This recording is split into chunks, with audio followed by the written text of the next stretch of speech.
মাঝখানে বড় স্কুপটাই মেরে দেয়, পরে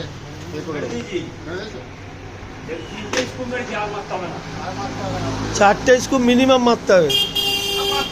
ভালো সাপোর্টে সমানে বসে আছে।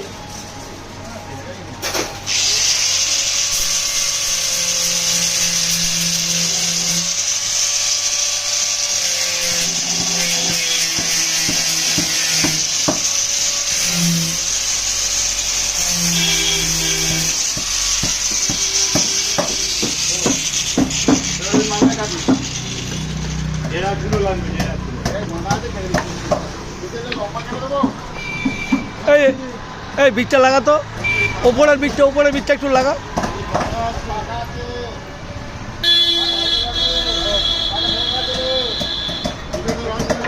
ফ্যানটা ঘুরছে।